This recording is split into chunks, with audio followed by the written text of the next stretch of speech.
राष्ट्रवादी काँग्रेस पक्षाचे प्रदेशाध्यक्ष सुनील तटकरे आपल्यासोबत आहेत। अतिशय महत्त्वाचा दिवस आहे आणि अशा वेळी सुप्रिया सुळेंचं वाक्य देखील महत्त्वाचं आहे। राष्ट्रवादी एक पहिला कालमर्यादा ठरलेली नाही असं त्या म्हणाल्या, याचा अर्थ एक होणार नाही। सुप्रियाताई काय म्हणाल्या ते मी ऐकलेलं नाही, एक काय कॉन्टेक्स्टमध्ये म्हणाल्या ते मी ऐकलेलं नाही। एक वारंवार भूमिका राष्ट्रवादीचा प्रदेशाध्यक्ष म्हणून अधोरेखित केलेली आहे। पुन्हा एकदा एंड्रॉस करतो, राष्ट्रवादी काँग्रेस पक्षाने सामूहिक निर्णयाच्या माध्यमातून अजितदादांच्या नेतृत्वाखाली अजितदादा, प्रफुल्लभाई, सुनील तटकरे, छगन भुजबळ, दिलीप वळसे पाटील, धनंजय मुंडे, रामराजे निंबाळकर या सर्वांनी मिळून आम्ही एकत्रित निर्णय घेतला NDAमध्ये सहभागी होण्याचा।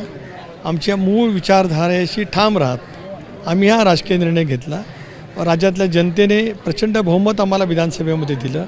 कधी नव्हे एवढा राष्ट्रवादीचा स्ट्राईक रेट 59 पैकी 41 जागा 71% त्या ठिकाणी राहिला। आमची स्वच्छ भूमिका आहे, राजकीय भूमिका आहे की आम्ही NDA सोबत आहोत। उद्याच्या भवितव्याच्या कालावधीमध्ये सुद्धा देशाचे पंतप्रधान नरेंद्र मोदी साहेबांच्या, अमितभाईंच्या नेतृत्वाखाली राष्ट्रवादी काँग्रेस पक्षाची वाटचाल राहणार आहे। आमच्या मूळ विचारधाराशी सुसंगत पद्धतीने आम्ही उद्याच्या कालावधीमध्ये काम करणार आहोत। अशा वेळेला कोणी जॉईन व्हावं किंवा इतर काय व्हावं हा प्रत्येकाचा भाग राहू शकेल। मी त्याच्याबद्दल अधिक बोलण्याची आवश्यकता नाही। एक भाग आज राज्यभरामध्ये आपण पाहतो आहोत की वेगवेगळ्या जिल्ह्यांमध्ये अनेक राजकीय प्रमुख नेते ज्यांनी विधिमंडळामध्ये दीर्घकाळ काम केले असं, संघटनेमध्ये काम केले असं, मंत्रिमंडळामध्ये काम केले असं, असे अनेक सहकारी आज दादांच्या नेतृत्वावरती प्रभावित होऊन राष्ट्रवादी काँग्रेस पक्षामध्ये सहभागी होत आहेत। अशी कोणाची आणखीन कोणाची इच्छा आहे, काही जण संपर्कात आहेत, ते त्यावेळेला ते होईल। ह्या बदललेल्या भाषेबद्दल काय वाटतं तुम्हाला? अगोदरची भाषा ताईंची जी होती ती वेगळी होती, आता ती अगोदर काय म्हणाल्या किंवा आता काय बोलल्यात याबद्दल मी बिलकुल भाष्य करू इच्छित नाही। प्रदेशाध्यक्ष म्हणून राष्ट्रवादी काँग्रेस पक्षाची आजची भूमिका, उद्याच्या भवितव्याची भूमिका या बाबतीमध्येच ठामपणाचा जो विचार आहे तो मी आपल्यामार्फत महाराष्ट्राच्या जनतेसमोर ठेवला आहे। त्यांचं एक स्टेटस चर्चेत आहे, आपली बाजू कितीही खरी असली तरी अन्याय होतो त्यावेळी घट्ट व्हायचं, सहन करायला शिकायचं।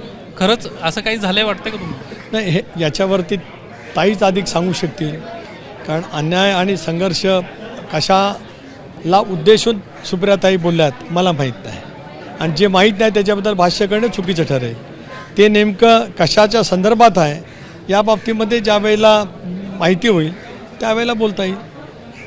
त्यांच्यावर खरंच अन्याय झाला का? कारण 2 मे 2023ला राष्ट्रीय अध्यक्ष त्यांना करण्यासंदर्भात एक चर्चा ऐकली होती माध्यमांमधून, मात्र वेळ वेगळंच झालं।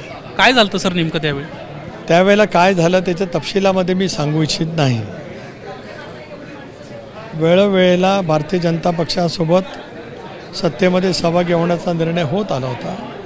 अखेरच्या टप्प्यामध्ये सुद्धा होत असतानाच तशापैकीचं नेतृत्व ताईंच्याकडे द्यावं असाही पक्षामधला निर्णय झालेला होता। परंतु पवारसाहेबांचाच राजीनामा मागे घेण्याच्यासाठी महाराष्ट्रातल्या कार्यकर्त्यांनी प्रचंड प्रमाणावरती दबाव आणल्याच्यानंतर आम्ही विनंती केली आणि साहेबांनी राजीनामा मागे घेतला, त्याच्यामुळे ते त्यावेळेला घडलं नाही। आता याच्यापेक्षा त्या राजकीय घटनांच्यावरती मी अधिक भाष्य करू इच्छित नाही, कारण त्याच्यानंतर खूप काही पाणी पुलाखालून वाहून गेलेलं आहे। 2014 ते 2025चा विचार केला 5 ते 6 वेळा असं झालेलं आहे की सोबत जाण्यासंदर्भामध्ये निर्णय झालेला आहे, मात्र ऐन वेळी वेगळं घडलं। जाणीवपूर्वक हे असं होत होतं असं वाटतंय का? नाही, मी त्याबद्दल आज काय भाष्य करत नाहीत, कारण आता ह्या सगळ्या घटना दीर्घकाळ घडून गेलेल्या आहेत, त्यामुळे त्यावरती भाष्य करण्यापेक्षा काळाच्या ओघातच या साऱ्याची उत्तरं मिळत असतात। स्थानिक स्वराज्य संस्थांच्या निवडणुका येत आहेत, कशी तयारी सुरू आहे?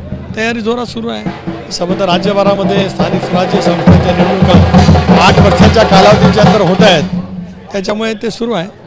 धन्यवाद सर आमच्याशी बातचीत केल्याबद्दल। एकंदरीतच आता आपण या संदर्भामध्ये काही बोलणार नाहीये। 2023ची घटनाक्रम असेल किंवा आता सुप्रियाताईंचं स्टेटस जे आहे त्या संदर्भात आपण नेमकं त्यांचा कॉन्टॅक्ट माहीत नाही, त्यामुळे यावर बोलणं उचित नाही अशी प्रतिक्रिया सुनील तटकरेंनी दिली आहे। कॅमेरामॅन कृष्ण खापरेचा निलेश बुधावले, ABP माझा, मुंबई। ABP माझा, उघडा डोळे बघा नीट।